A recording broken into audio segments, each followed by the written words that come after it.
আগে আমি এইরকম থাম্বনেল তৈরি করতাম, আর এখন ওয়েট থাম্বনেলে ব্যবহার করা লোকটি কে?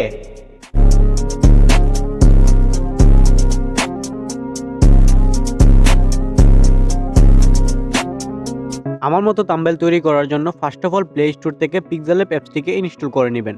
প্লে স্টোরে সার্চ বারে 𝙔𝙤𝙪𝙧 লিখে সার্চ করলে আপনি 𝙔𝙤𝙪𝙧 অ্যাপসটি পেয়ে যাবেন। এটাকে এখান থেকে ইনস্টল করে ওপেন করে নেবেন। ওপেন করার পর প্রথমে আপনি এইরকম ইন্টারফেস দেখতে পাবেন। তো এখানে যে টেক্সটটি দেখতে পাচ্ছেন এটাকে ফার্স্ট অফ অল ডিলিট করে নেবেন। ওকে, এই ব্যাকগ্রাউন্ডটাকে থাম্বনেল সাইজ করার জন্য উপরের 3 ডট মেনুর মধ্যে ক্লিক করে ইমেজ সাইজ এই অপশনটির মধ্যে ক্লিক করবেন। এবার আপনি এখানে কাস্টমের মধ্যে ক্লিক করে ইউটিউব থাম্বনেল সিলেক্ট করে নেবেন। দেখতে পারবেন আপনার ব্যাকগ্রাউন্ডটি ইউটিউবের থাম্বনেলের সাইজ হয়ে যাবে। ওকে, দেখতে পাচ্ছেন। তো এবার কি করবেন, নিচের যে এই লেয়ার অপশনটি দেখতে পাচ্ছেন এটার মধ্যে ক্লিক করে কালার এর মধ্যে ক্লিক করে গার্ডিয়ান সিলেক্ট করে নিতে হবে। তো এবার কালারের সাথে আপনি প্লাস আইকন দেখতে পাচ্ছেন, এই প্লাস আইকনের মধ্যে ক্লিক করে আপনার কালারটা চেঞ্জ করে নিতে হবে। এর জন্য আপনি যে এই চিহ্নটি দেখতে পাচ্ছেন, যেই কালারের চেঞ্জ করতে চান এই কালারের এই চিহ্নটির মধ্যে ক্লিক করে আপনি এই কালারের মধ্যে ক্লিক করলে আপনি কালার চেঞ্জ করার অপশন পেয়ে যাবেন। এখান থেকে আপনি যেই কালার দিতে চান সেই কালারটি সিলেক্ট করে নেবেন। যদি ফেসবুকের দিতে চান ফেসবুক দিবেন, ইউটিউবের দিতে চাইলে ইউটিউব দিবেন। আপনি যেই কালার দিতে চান মানে ব্যাকগ্রাউন্ডের মধ্যে ওই কালারটা এখানের মধ্যে সিলেক্ট করে নিতে পারবেন। তো নিচে আপনি বাড়িয়ে কমিয়ে নিতে পারবেন। ওকে,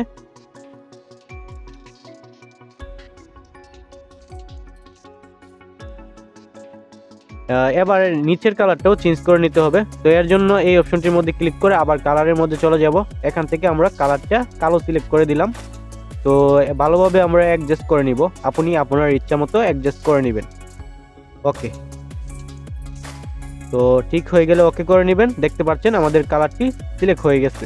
আপনিও ঠিক আমার মতো সিলেক্ট করে এখানে ওকে করে দিবেন। বাস, এবার এই ব্যাকগ্রাউন্ডটাকে প্রফেশনাল লুক দেওয়ার জন্য মধ্যের এই অপশনটির মধ্যে ক্লিক করে ইনপুটের মধ্যে ক্লিক করে গ্যালারি হতে আপনি পেপার কাট একটি স্টক বা ফটো অ্যাড করে নিতে হবে। তো পেপার কাট ফটোটি আপনি কই পাবেন, এটাকে আমি আপনাদের সুবিধার্থে ডিসক্রিপশন বক্সে বা কমেন্ট বক্সে দিয়ে দিব, আপনারা ওখান থেকে ডাউনলোড করে নিতে পারবেন। এটা এখান থেকে এভাবে সিলেক্ট করে দিবেন। এবার এটাকে জুম করে আপনি নিচের দিকে রেখে দিবেন ঠিক আমার মতো।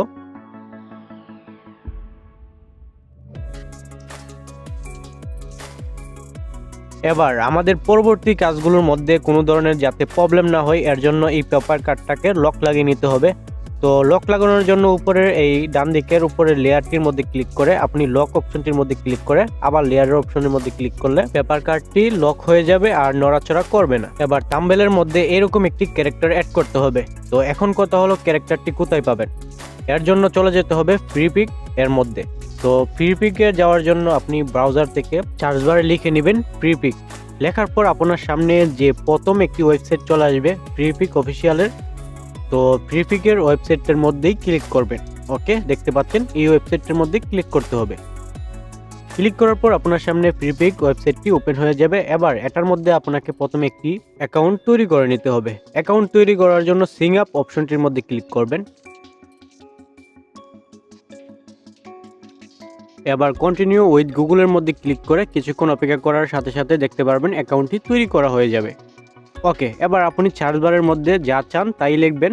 তো আমরা যেহেতু থাম্বনেলের ক্যারেক্টার চাই এর জন্য এখানে লিখব দিস ম্যান উইথ পেপার। আমরা পেপার হাতে একটা লুক চাই, এর জন্য এই টেক্সটটি লিখে নিলাম। দেখে নিন আমি কি লিখছি। লেখার পর সার্চ করবেন। সার্চ করলে আপনার সামনে অনেকগুলো মানুষ পেয়ে যাবেন যে পেপার হাতে নিয়ে দাঁড়িয়ে আছে। তো এখান থেকে আপনি আপনার থাম্বনেল অনুযায়ী যে কোনো একজনকে সিলেক্ট করে নেবেন। ওকে, আমরা এখান থেকে খুঁজে নিচ্ছি কাকে সিলেক্ট করা যায়। দেখতে পাচ্ছেন অনেকগুলো চলে এসেছে। থাম্বনেলের জন্য উপযোগী যে কোনো একটি ফটো এখান থেকে সিলেক্ট করে নিতে পারবেন। ডাউনলোড অপশনে ক্লিক করে ডাউনলোড দিয়ে দিতে পারবেন। এছাড়া আপনি এই রকম আরও ফটো পাওয়ার জন্য নিচের দিকে দেখতে পারবেন একই সাইজের আরও ফটো পেয়ে যাবেন। তো এখান থেকে আপনি আরেকটি ফটো সিলেক্ট করে নিতে পারবেন। ওকে, আমি অন্য আরেকটি সিলেক্ট করে নিলাম।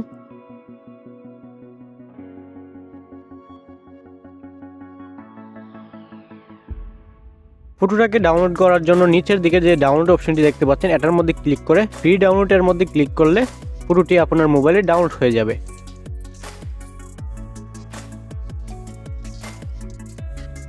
এবার ডাউনলোড করা ফটোটির পিছনের ব্যাকগ্রাউন্ডটি রিমুভ করে নিতে হবে। কিন্তু অনেকেই আবার বলতে পারেন আমি তো ব্যাকগ্রাউন্ড রিমুভ করতে পারি না। ব্যাকগ্রাউন্ড রিমুভ করার জন্য ফটোরুম অ্যাপসটি ইনস্টল করে নেবেন। তো এই ফটোরুম অ্যাপসটি ইনস্টল করার জন্য আবার চলে যাবেন প্লে স্টোরে আপনি ফটোরুম রেখে সার্চ করবেন। ওকে, সার্চ করার পর ফটোরুম অ্যাপসটি ওপেন হয়ে যাবে। এখান থেকে ইনস্টল করে অ্যাপসটি আপনার মোবাইলে ওপেন করে নেবেন। ওপেন করার পর এখানে যে প্লাস স্টার্ট ফ্রম ফটো এই অপশনটির মধ্যে ক্লিক করে ফটোটা সিলেক্ট করে নেবেন, যেই ফটোটির ব্যাকগ্রাউন্ড রিমুভ করতে চান। 3 সেকেন্ডের মধ্যে দেখতে পাবেন আপনার ফটোটির ব্যাকগ্রাউন্ড রিমুভ হয়ে যাবে। এবার প্রথমে যে 3 নম্বর একটি ফটো দেখতে পাচ্ছেন, এটার ব্যাকগ্রাউন্ড রিমুভ করা হয়ে গেছে। তো এটার উপরে ক্লিক করে আপনি উপরের যে ডাউনলোড অপশনটি দেখতে পাচ্ছেন, এটার মধ্যে ক্লিক করে নিচে শিফট টু গ্যালারি অপশনের মধ্যে ক্লিক করলে মোবাইলের গ্যালারির মধ্যে শিফট হয়ে যাবে। এবার হাত দিয়ে ধরা পেপারটির মধ্যে আপনার ভিডিও টপিকের যে বিষয়, এই বিষয়ের স্ক্রিনশটটি এখানের মধ্যে ভালোভাবে আমার মতো ঠিক এইরকম ভাবে ফুটিয়ে তুলতে হবে। তো এর জন্য পিকচার অ্যাপসটি ইনস্টল করা থাকতে হবে। পিকচার অ্যাপস ইনস্টল করা না থাকলে প্লে স্টোরে চলে যাবেন, প্লে স্টোরে পিকচার লিখে নেবেন। ওকে, লেখার পর আপনি এই পিকচার অ্যাপসটি এখান থেকে ইনস্টল করে ওপেন করে নেবেন। ওকে, ওপেন করে ফেললাম। এবার আপনি নিচের যে প্লাস আইকন দেখতে পাচ্ছেন, এটার মধ্যে ক্লিক করে ওই ফটোটাকে এখানে সিলেক্ট করে নেবেন আপনার গ্যালারি হতে। ওকে, আমি ফটোটা সিলেক্ট করে নিলাম। এবার নিচের দিকে যে আপনি বিভিন্ন অপশন দেখতে পাচ্ছেন, এগুলোর মধ্যে আপনি অ্যাড ফটো অপশনটি খুঁজে নেবেন। অ্যাড ফটোর মধ্যে ক্লিক করে আপনি গ্যালারি হতে আপনার যে ভিডিও টপিক, যে বিষয়ের ভিডিও, ওই বিষয়ের একটি স্ক্রিনশট এখানে সিলেক্ট করে নেবেন। ওকে, আমি এই স্ক্রিনশটটি সিলেক্ট করে নিলাম। এবার স্ক্রিনশটটি কুপ করে নেবেন আপনার যতটুকু প্রয়োজন, মানে ওই লোকের হাতের মধ্যে যতটুকু আপনি দেখাতে চান দর্শকের কাছে, ওইটুকু এখানের মধ্যে কুপ করে রেখে দিবেন। এবার ওকে করে দিবেন, ভালোভাবে কুপ করে ওকে করে দিবেন। ওকে, এবার আপনি কি করবেন, পেপারটির উপর বরাবর এইরকমভাবে রেখে দিবেন। ওকে, রাখা হয়ে গেলে নিচের দিকে আপনি ব্লেন্ড অপশনটি খুঁজে নেবেন। ওকে, ব্লেন্ড অপশনটির মধ্যে ক্লিক করে আপনি এই ফটোটাকে মাল্টিপ্লে করে দিবেন। ওকে, আমি মাল্টিপ্লে করে দিলাম। দেখতে পাচ্ছেন এটি ফটোর সাথে একদম ম্যাচ হয়ে গেছে, মানে পেপারের সাথে একদম ম্যাচ হয়ে গেছে। এবার আপনি উপরে যে ইরেজ অপশনটি দেখতে পাচ্ছেন, এটার মধ্যে ক্লিক করে হাতের উপরে যে কিছু লাল অংশ আছে, এরকম ভাবে আপনার হাতের উপরে যদি, মানে আপনার ক্যারেক্টারের হাতের উপরে যদি কিছু টেক্সট বা স্ক্রিনশট পড়ে থাকে, এটাকে এভাবে রিমুভ করে দিবেন। আশা করি বুঝতে পারছেন। ভিডিওটিতে অবশ্যই লাইক দিয়ে দিবেন, আর সাবস্ক্রাইব করে না থাকলে সাবস্ক্রাইব করে নেবেন। আমি আপনাদেরকে ক্ষুদ্র ক্ষুদ্র ডিটেলসগুলো শিখিয়ে দিতেছি, এটা কেউ আপনাদেরকে শিখাবে না। এবার এই পুরোটাকে ওকে করে এখান থেকে সিপ করে নেবেন আপনার গ্যালারির মধ্যে। ওকে, সিপ হয়ে গেলে আপনি চলে যাবেন ওই পুনরায় আগের জায়গায়, পিক্সেল ল্যাবের মধ্যে আমরা যেই কাজগুলো করে এসেছিলাম ওই জায়গায়। এখন এখানে আমাদের ক্যারেক্টারটাকে অ্যাড করতে হবে। এর জন্য এই মধ্যের অপশনটির মধ্যে ক্লিক করে ইম্পোর্টের মধ্যে ক্লিক করে গ্যালারি হতে আমাদের এডিট করা ক্যারেক্টারটাকে অ্যাড করে দিবেন এখানের মধ্যে। ওকে, দেখতে পাচ্ছেন। তো এটাকে ভালোভাবে অ্যাডজাস্ট করে এই জায়গার মধ্যে রেখে দিবেন। ওকে, রাখা হয়ে গেলে ঠিক প্রথমের মতো এটাকেও আপনি লক লাগিয়ে নেবেন। উপরে লেয়ারে ক্লিক করে লকের মধ্যে ক্লিক করে আবার লেয়ারের মধ্যে ক্লিক করলে লক হয়ে যাবে। এবার থাম্বনেলটাকে আরো আকর্ষণ করার জন্য থাম্বনেলটা যে টপিকের বানাচ্ছেন ওই টপিকের একটি স্ক্রিনশটের যে প্রবলেমটা, ওই প্রবলেমটা এখানের মধ্যে এভাবে কুপ করে ছোট করে আপনি লম্বাভাবে রেখে দিবেন। তো আমি এটা কুপ করে নিলাম আগে থেকে। এটাকে ছোট করে আপনি এক সাইডে উপরে রেখে দিবেন। এটা আপনার কাছে না দিলেও চলবে, তবে এটা একটু ভালো লুক দেই, আপনার প্রবলেমটা ফুটিয়ে তুলে।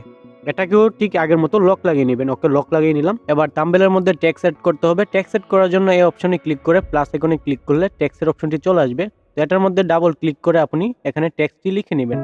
তো আমি এখানের মধ্যে লিখে নিলাম আমার প্রবলেমের, মানে আমার ভিডিও টপিকের যে টেক্সটটি আমি এখানের মধ্যে লিখে নিলাম। আপনি আপনার টপিকের টেক্সট লিখে নেবেন। এবার এই টেক্সটের ফন্ট সিলেক্ট করার জন্য আপনি নিচের দিকে ফন্ট অপশনটি খুঁজে নেবেন। এখান থেকে আপনি ফন্টের মধ্যে ক্লিক করে যে কোনো একটি ফন্ট সিলেক্ট করে নেবেন আপনার থাম্বনেল অনুযায়ী, যে ফন্টটি আপনার ভালো লাগে। তো আমি এই ফন্টটি সিলেক্ট করে দিলাম, দেখতে পাচ্ছেন। এবার এই টেক্সটটাকে অস্থির একটি লুক দেওয়ার জন্য ব্যাকগ্রাউন্ডের মধ্যে ক্লিক করব। এখানে ব্যাকগ্রাউন্ড অন করে দিব। এখানে আমরা যেহেতু ফেসবুক নিয়ে ভিডিও করতেছি, তো ফেসবুকের জায়গায় আমরা ফেসবুকের কালারটি সিলেক্ট করে নিব। তো আপনি আপনার ইচ্ছা অনুযায়ী কালার সিলেক্ট করে নেবেন। এবার টেক্সটের মধ্যে ব্যাকগ্রাউন্ড কালারটা আমরা অর্ধেক টেক্সটের মধ্যে শুধু রেখে দিব, আর বাকি টেক্সটটা খালি থাকবে। তো আমরা এখান থেকে এভাবে শুধুমাত্র ফেসবুকের উপরে রেখে দিলাম।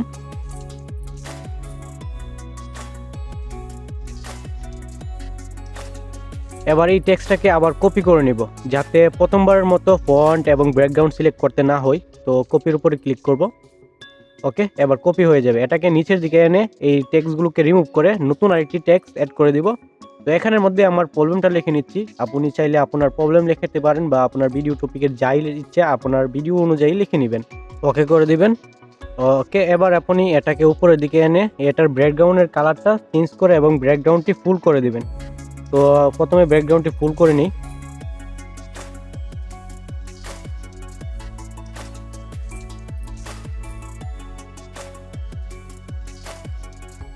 এবার এই ব্যাকগ্রাউন্ডের কালারটি আমরা লাল কালার দিয়ে দিব। ওকে, এবার এই টেক্সটটাকে উপরে ভালোভাবে অ্যাডজাস্ট করে রেখে দিব। হয়ে গেলে ওকে করে নিব। এবার আরও আপনি যদি আরও নতুন টেক্সট অ্যাড করতে চান, নতুন টেক্সটের মধ্যে ক্লিক করবেন।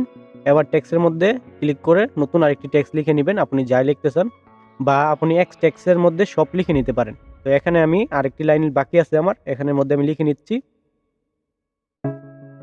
ওকে, এটার ফন্ট আমি সিলেক্ট করে নিব, এটাকে উপরে রেখে এটার ফন্ট ঠিক আগের ফন্টগুলোর সাথে অ্যাডজাস্ট করে অ্যাড করে নিব।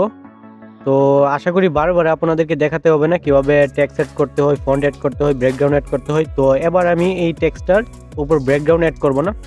ওকে, এখানে তিনোটা টেক্সট হয়ে গেছে, আর আমাদের টেক্সট লেখার কোনো প্রয়োজন নেই। এবার আমরা এখানে যেই টেক্সটগুলো বসাইছি এই সবগুলো টেক্সটের মধ্যে আমরা টেক্সচার অ্যাড করব। তো টেক্সটের উপর ক্লিক করে টেক্সচারের মধ্যে ক্লিক করবেন। এখানে গ্যালারির মধ্যে সিলেক্ট করে আপনি গ্যালারি হতে একটি টেক্সচার অ্যাড করে নেবেন। তো এই টেক্সচারটি কোথায় পাবেন আমি ভিডিও ডিসক্রিপশন বক্সে বা কমেন্ট বক্সে দিয়ে রাখবো, আপনারা ডাউনলোড করে নিতে পারবেন। তো একই রকমভাবে তিনোটা টেক্সটের মধ্যেই এই টেক্সচারটা অ্যাড করে নেবেন। তো আশা করি আপনারা টেক্সচার অ্যাড করতে পারেন। তো আমি তিনোটার মধ্যেই একই টেক্সচার অ্যাড করে নিলাম। হয়ে গেলে সবগুলোকে আবার পুনরায় লক লাগিয়ে নিতে হবে যাতে পরবর্তী কাজে বাধা সৃষ্টি না করে, নড়াচড়া না করে। ওকে, লক লাগানো হয়ে গেছে। এবার ক্যারেক্টারের পিছনে আমি একটি ফেসবুকের স্ক্রিনশট দিয়ে দিব, কারণ আমি ফেসবুকের ভিডিও তৈরি করতেছি, ফেসবুকের সমস্যা সমাধানের জন্য একটি ভিডিও তৈরি করতেছি। তো এই অনুযায়ী আমি ফেসবুকের প্রোফাইলের একটি স্ক্রিনশট নিয়ে নিচ্ছি। আপনার টপিক অনুযায়ী আপনি স্ক্রিনশট নিতে পারেন। ওকে, এখানে আমি ক্যারেক্টারের পিছনে এটাকে অ্যাড করে দিব। আশা করি আপনারা সবাই পারবেন, একই জিনিস বারবার দেখাতে হবে না। এবার এই স্ক্রিনশটটাকে সবার পিছনে দিয়ে দিতে হবে, মানে ক্যারেক্টারের পিছনে দিয়ে দিতে হবে। এর জন্য টু ব্যাকের মধ্যে ক্লিক করব, দেখতে পাচ্ছেন পিছনে চলে গেছে, একদম শেষে চলে গেছে। ওকে, আর কিছু করতে হবে না। এবার আমরা আরেকটি ফুট অ্যাড করতে হবে। তো ফুটোর মধ্যে ক্লিক করে আমরা এখান থেকে একটি ফায়ার পিএনজি অ্যাড করে নিব। তো ফায়ার পিএনজি কোথায় পাবেন এটি আমি ভিডিও ডেসক্রিপশন বক্সে দিয়ে রাখবো বা কমেন্ট বক্সে দিয়ে রাখবো। তো আপনি চাইলে আপনার অনুযায়ী, মানে আপনার ভিডিও টপিক অনুযায়ী গুগলটি ডাউনলোড করে নিতে পারবেন, এটা কোনো ব্যাপার না। টু ব্যাকের মধ্যে ক্লিক করে একদম পিছনে দিয়ে দিলাম। এবার আপনি কি করবেন, লেয়ারের মধ্যে ক্লিক করে সবগুলোকে পুনরায় লক লাগিয়ে নেবেন যেগুলো লক লাগানোর বাকি ছিল। এবার আমাদের এই থাম্বনেলটির মধ্যে এরো চিহ্ন ড্র করে নিতে হবে। তো এর জন্য ড্র অপশনটি খুঁজে নিব এবং ড্রর মধ্যে ক্লিক করব। ওকে, দেখতে পাচ্ছেন এটার মধ্যে ক্লিক করার পর একটু নিচের দিকে আপনি সাদা কালার সিলেক্ট করে দিব। আপনি আপনার অনুযায়ী কালার সিলেক্ট করে নেবেন। এখানে এটাকে আমরা পাস করে দিব। ওকে, এখানে নিচের দিকে দেখতে পাচ্ছেন নিয়ন ইফেক্ট, এই নিয়ন ইফেক্টটাকে অন করে ওকে করে দিবেন। এবার এই আমাদের থাম্বনেলটাকে জুম করে নিতে হবে। তো জুমের মধ্যে ক্লিক করে আমরা জুম করে আবার জুমের মধ্যে ক্লিক করব, যাতে ড্র করতে সমস্যা না হয়, ভালোভাবে ড্র করতে হয়। তো এভাবে আমরা ফিঙ্গার দিয়ে ড্র করে নিব, দেখতে পাচ্ছেন। ভালোভাবে ড্র না হলে এখানে রিফ্রেশ করে প্রথমবার আবার ড্র করে নিতে পারবেন। তো এভাবে বারবার ট্রাই করে ড্র করে নেবেন। ওকে, ড্র যদি হয়ে যায় এখান থেকে আপনি ওকে করে জুম আউট করে নেবেন। ওকে, আমরা জুম আউট করে নিচ্ছি। ওকে, দেখতে পাচ্ছেন। এবার এটাকে জুম অফ করে দিব। এবার আমাদের ড্র করা এরোটাকে ভালোভাবে অ্যাডজাস্ট করে এখানে রেখে দিব। এরোটা ভালোভাবে দেখা যাচ্ছে না, এর জন্য এখানে এরোটার মধ্যে একটি স্টক অ্যাড করব। তো স্টকের মধ্যে ক্লিক করে স্টকটার কালার লাল করে দিব। ওকে, হয়ে গেছে। নিচের সাদা জায়গাটা একদম ফাঁকা দেখাচ্ছে। তো এখানে আরেকটি টেক্সট অ্যাড করে দিব। এর জন্য টেক্সটের মধ্যে ক্লিক করে টেক্সট অ্যাড করে নিব। তো বারবার কিভাবে টেক্সট আউট করতে হয়, কিভাবে ফন্ট সিলেক্ট করতে হয়, বা কিভাবে টেক্সটের ব্যাকগ্রাউন্ড কালার সিলেক্ট করতে হয়, এটা হয়তো বারবার দেখাতে হবে না। আশা করি আপনারা এখন পারবেন। ভিডিওটি অলরেডি অনেক বড় হয়ে গেছে। এই ভিডিওটি যদি আপনারা ভালো রেসপন্স দেন, এই ভিডিওটির সেকেন্ড পার্ট আমি শীঘ্রই নিয়ে আসবো, যদি আপনারা ভালো রেসপন্স দেন। আর ভিডিওটির মধ্যে অবশ্যই একটি লাইক দিয়ে দিবেন, কারণ ভিডিওটি তৈরি করতে আমাকে অনেক কষ্ট করতে হয়েছে। আশা করি ভিডিওটির লেন্থ দেখে বুঝে গেছেন। চ্যানেলে নতুন হয়ে থাকলে অবশ্যই চ্যানেলটি সাবস্ক্রাইব করে নেবেন, আর ফেসবুক থেকে দেখে থাকলে ফেসবুক পেজটিকে ফলো করে দিবেন। দেখা হবে পরবর্তী ভিডিওতে নতুন কিছু নিয়ে। সাথে থাকার জন্য আপনাকে অসংখ্য ধন্যবাদ।